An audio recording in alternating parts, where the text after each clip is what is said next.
당근마켓 거래를 하다가 사기를 당했습니다.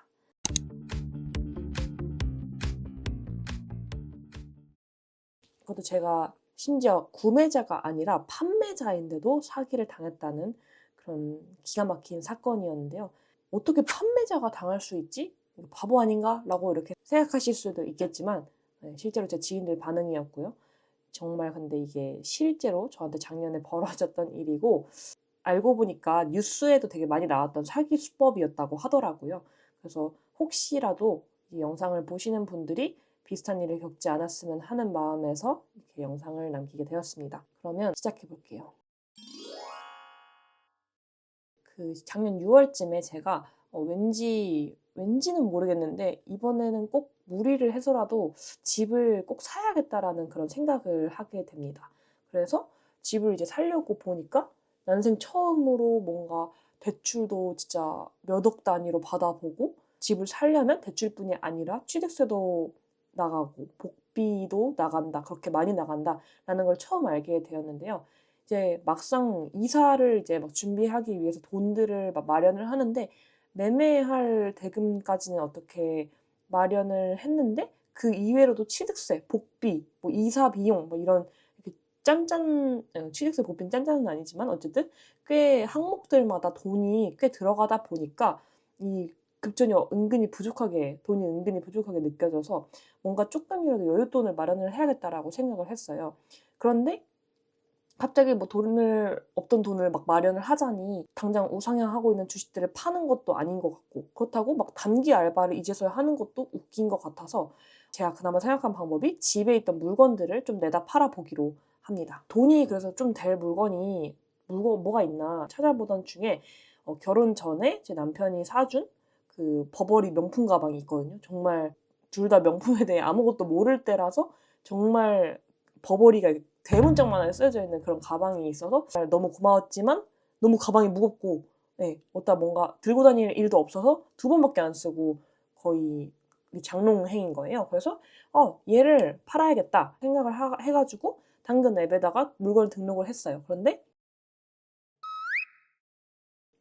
계속 찜만 몇 명이 누르고 아무도 사겠다라고 연락을 준 사람이 없었어요, 정말 싸게 내놨는데도. 그래서 '아 기다리면 오겠지, 오겠지.' 하고 기다리고 있는데 계속 잔금일이 가까워지는데 연락이 안 오니까 결국 그 명품 중고 매입을 하는 곳이 또 있더라고요. 그래서 그곳에 찾아가서 '팔아야겠다.'라는 생각을 하게 됩니다. 그래야 당장 쪼끔이라도 여윳돈을 마련을 해야 되니까요. 올해는 되게 6 월부터도 정말 더운 날씨였거든요. 그래서 더워서 밖에 나가기 너무 싫은데도 그걸 꾸역꾸역 참으면서 그 무거운 가방을 들고 남편이랑 같이 그 강남에 있는 중고 그 매장을 가려 나섰어요. 그런데 정말 신기하게 집을 나서서 한 1분 정도 걷지도 않았을 때 당근에서 갑자기 쿨 거래를 하겠다고 연락이 온 거예요.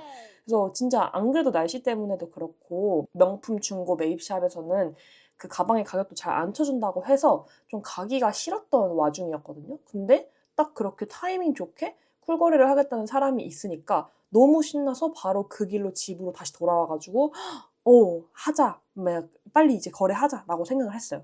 그때만 해도 이렇게 그 이후에 불행이 닥칠 줄은 전혀 몰랐었죠. 예. 그래서 당근 앱으로 이제 메시지를 주고받는데 정말 내고 하나 없이 쿨 거래를 원한다고 이제 구매자가 얘기를 했고, 본인이 지금 이 당근을 이용을 하는 이 핸드폰이 업무용 폰이래요. 그래서 핸드폰 번호로 다시 연락을 달라고 하는데, 사실 여기서 쪼끔 쎄하긴 했거든요. 왜 플랫폼을 밖으로 나가서 뭔가 한다는 것 자체가 약간 '다른 꿍꿍이가 있나?'라고 생각을 살짝 하긴 했는데, 일단은 다 필요 없고 일단 당장 그 돈이 쪼끔이라도 생긴다, 요거에 지금 제가 완전히 매몰된 거죠, 생각이. 그래서 그 사람이 이제 준 핸드폰 번호로 문자를 막 보냈습니다. "아 저 당근 판매자인데 사실 거냐?"라고 이제 했더니 자기가 사겠다 흔쾌히라고 하면서 실제로 문자를 보낸 내용을 지금 여기다 보여 드릴게요. 그래서 문자 내용을 이렇게 보시면 "배송이 언제 되냐?"라고 물어보면서 동시에 이제 하는 말이 본인이 사용하는 다른 마켓에서 구매를 하고 싶은데 거기에 상품 등록을 해 달라. "거기에 내가 포인트가 쌓여 있으니까 그걸 좀 활용을 하고 싶다." 그래서 '이게 고가라 뭔가 포인트를 좀 쓰고 싶은가? 부담스럽나?'라고 생각을 하다가도 여기서 약간 조금 '이게 혹시 그 타 사이트를 유도하는 그런 건가?'라고 이제 생각을 하다가 이게 별별 생각을 하다가 그 사이트를 지금 제가 캡처한 걸 또 여기다 보여드리면은 사이트가 너무 그럴듯하게 생겼고 실제로 거래 중인 것들 뭐 지금 거래 중 이런 것들이 막 떠 있고 실제 거래 완료 뭐 이런 것들이 떠 있고 그다음에 사이트 하단에 사업자 번호까지 박혀 있으니까 이거 타 사이트긴 한데 그래도 진짜 거래가 되는 사이트인가 보다. 사이트 이름이 첼시 마켓이었어요. 당근 마켓이랑 유사한 사이트라고 이제 그 구매자가 얘기를 해준 거죠. 일단 만약에 사기라고 해도 내가 판매자니까 저는 문제가 없을 거라고 생각을 하고 상품을 그래서 등록을 했어요. 그 사람의 이제 요청 사항에 따라서.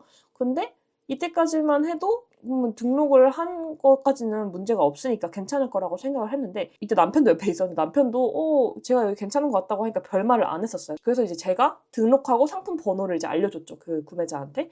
또 거기서 이제 그러니까 답변이 온 게 실제 그 사이트에서 결제를 했다라고 결제 완료했다라고 저한테 답변을 줬고 그다음에 이름이랑 주소, 우편번호까지 정말 주소도 가짜였으면 의심했을 텐데 진짜 주소였어요. 뭐 인천의 어떤 SK 뷰 아파트래요. 그래서 '아 진짜 맞구나. 이걸 어떻게 거짓말을 쳐?'라고 이제 생각을 했었고 거기에 이제 진짜 첼시 마켓이라는 그 사이트에 포인트까지 있었어요. 그래서 포인트가 있어서 그 포인트가 쌓여 있으니까 이제 그냥 출금 신청만 하면 바로 받을 수 있다라는 거예요. 그래 가지고 구매자가 저한테 출금 신청하시면 되고 출금 신청을 한 다음에 고객센터라고 하는 그 밑에 사이트 하단의 채팅창에다가 출금 처리를 빨리 해 달라고 하면은 출금을 바로 해 주니까 "그렇게 활용을 하셔라."라고 이제 얘기까지 해 주니까 이게 더 약간 더 뭔가 신뢰를 해 버렸죠. 그래서 여기서 제가 또 그리고 하나 혹했던 게 첫 판매라고 그 가방 가격에다가 가방 가격 10% 까지 더 포인트로 쌓여서 '와 진짜 안 그래도 급전이 급한데 개이득이다.' 막 이렇게 생각을 하고 있었었죠. 그래서 출금 신청을 하고 그분이 이제 얘기하는 고객센터라고 한 채팅창에다가 "출금 처리 빠르게 해 주세요."라고 이제 메시지를 보냈는데 갑자기 그 채팅창에서 하는 말이 제가 출금을 요청할 때 계좌번호를 입력했을 거잖아요. 그 계좌번호가 예금주 정보랑 일치하지 않는다고 하는 거예요. 그래서 '엥 뭐지?' 하면서 계좌번호를 봤는데 진짜 숫자가 하나 더 들어가 있더라고요. 그래서 내가 '아 나 또 돈 번거렸다.'라고 생각해서 "그럼 계좌번호 다시 수정해서 신청할게요."라고 하니까 계좌번호가 일치하지 않은 상태로 출금 신청을 하는 바람에 제가 출금 신청하는 것 자체가 동결되었다는 거예요, 시스템 안에서. 지금 생각해 보니까 말이 안 되는데 그때는 '그래 내가 잘못했구나.'라고 그냥 생각을 하고 "그럼 어떻게 해야 되냐?"라고 하니까 그 출금 신청했던 금액 뭐 이제 포인트로 되어 있으니까 포인트에 해당하는 100만 포인트만큼 다시 입금을 해야 그러니까 즉 100만 원만큼 다시 입금을 해야지 그게 출금이 다시 동결이 풀린다라는 그런 논리였어요. 그래서 저는 진짜 막 빨리 그 돈을 받는 거에만 계속 생각을 하다 보니까 남편한테 얘기를 하고 그래서 그 출금 신청에 동결된 그 금액을 다시 입금을 해 버린 거죠, 제 개인 돈으로. 얘기하다 보니까 이제 목이 타는데 아무튼 그래서 이제 입금을 해서 "입금했다. 다시 출금 신청을 하겠다."라고 출금 신청을 했는데 여기서 또 이제 이 첼시 마켓의 고객센터가 뭐 이제는 가상 계좌에다 제가 돈을 넣은 거거든요. 그 예를 들어 뭐 100만 원이 100만 원을. 근데 그 100만 원을 넣을 때 가상 계좌를 발급하는 수수료인 1,000원을 추가로 같이 넣었어야지 동결이 풀리는 건데 지금 그렇게 넣지 않았기 때문에 "또다시 동결됐다." 이렇게 얘기를 하는 거예요. 그래서 100만 원이라고 하면 그 100만 원도 지금 못 받는 상태니까 다시 이번에는 100만 원에 또 추가로 100만 원을 넣고 1,000원까지 내라, 가상계좌 수수료. 그래서 200만 원을 넣어라 이런 식으로 요구를 하는 거죠. 그래서 이때 '와 이거 지금 무슨 일이지?' 하면서 갑자기 이제 그제서야 약간 멘붕이 막 왔는데 그때도 막 '아 이거 빨리 처리해서 빨리 돈 받아야 돼.' 이 생각만 막 하고 있어 가지고 제가 막 200만 원을 넣어야 된다고 막 그랬었어요. 근데 남편이 그때 이제 잠깐 있어 봐라. 이거 좀 너무 이상하다."라고 잠시 멈춰 보라고 그때 저도 이제 진짜 눈이 약간 돌아 가지고 아 이거 내가 발급 수수료 1,000원을 안 내서 다 제 탓을 돌리는 거예요. 1,000원을 안 내서 문제가 생긴 거니까 이거 내야 된다고 막 이렇게 우겼다고 나중에 얘기 들어보니까 진짜 제가 약간 막 화를 내고 우기고 그랬다고 하더라고요. 진짜 미쳤었죠. 남편이 만약에 제지를 그때 안 했으면 진짜 어떤 얼마나 손해를 봤을지 정말 상상도 안 가는 것 같아요. 아무튼 그래서 남편이 곧바로 경찰서에 전화를 했고 경찰서에서 저희 집까지 오셔서 내용을 듣더니 이제 바로 요즘에 이게 유행하는 정말 뉴스에도 많이 나온 대표적인 피싱이라고 사이트도 문자도 전화번호도 다 모든 게 거짓말이라고 하더라고요. 근데 그나마 다행인 건 저희가 그 가방을 보내진 않았어요. 그래서 그나마 그게 다행이긴 한데 어쨌든 돈이 부족해서 시작한 일에 돈을 추가로 잃은 거잖아요. 그래서 그날 밤에 정말 너무 화가 나고 이런 거에 내가 걸린 것도 어이없고 옛날 IT 쪽에서 이제 했던 사람이 이런 거에 걸린 것도 어이없고 분통이 막 터지고 문자에서 자기 주소라고 보낸 그 인천의 아파트로 가서 잠복을 해야 되나 별별 생각을 다 했던 것 같아요. 다음날 회사 가서 막 계속 샷건 치고 그랬었거든요. 그래서 진짜 돈이 여유가 아니라 오히려 더 쪼들리게 돼서 결국엔 주식을 일부 팔아가지고 여유적을 마련했다라는 그런 정말 뼈아픈 일이었습니다. 그래서 사건 다음날 바로 경찰서에 신고를 했는데 이게 다 대포 통장이고 대포폰 대포 계좌라서 못 잡을 거라고 하시더라고요. 그래서 사건이 이제 접수된 다음에 저한테 알림톡으로 계속 연락이 오는 게 형사님만 뭐 한 7번은 바뀌는 거예요. 그래서 아니 형사님만 바뀌고 대체 뭐가 진행되는 건가 이런 막 너무 답답하기도 하고 했었거든요. 그리고 제가 혹시나 해서 같은 그 똑같은 그 가방을 똑같은 가격으로 다시 당근에 올려봤어요. 그랬더니 또 똑같은 수법으로 업무폰이니까 핸드폰 알려주면서 거기로 연락이 오더라고요.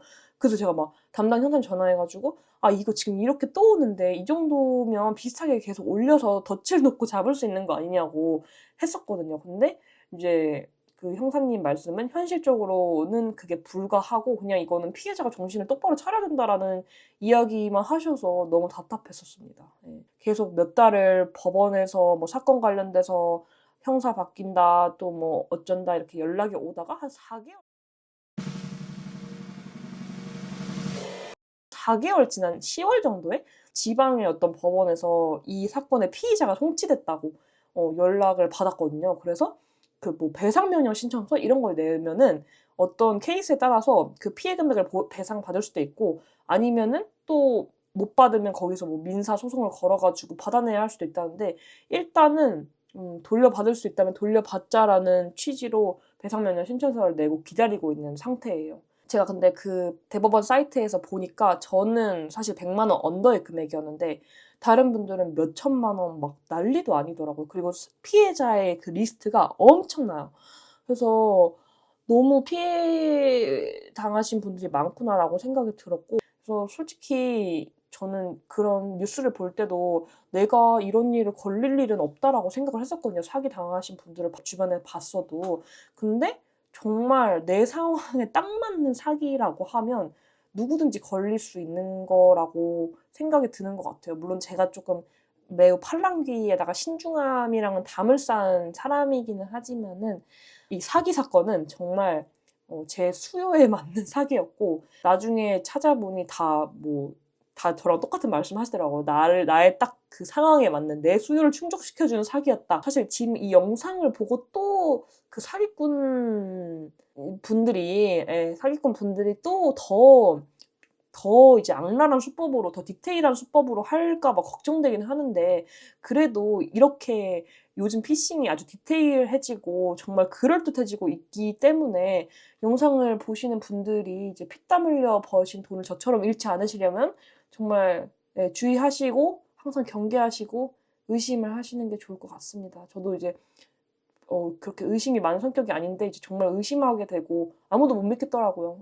그래서 기부하는 것도 아니고 이런 식으로 돈을 잃으면 너무너무 속상하기 때문에 여러분들은 이런 일들이 없으셨으면 좋겠습니다. 그래서 아무쪼록 사기 치시거나 치실 분들은 다 패가망신하셨으면 좋겠고요. 정직하게 돈 버는 저희 같은 사람들은 항상 행복하고 웃는 일만 가득했으면 좋겠네요. 그럼 여기까지 26년 첫 번째 조금 좋은 내용은 아니지만 그래도 봐주셔서 감사합니다.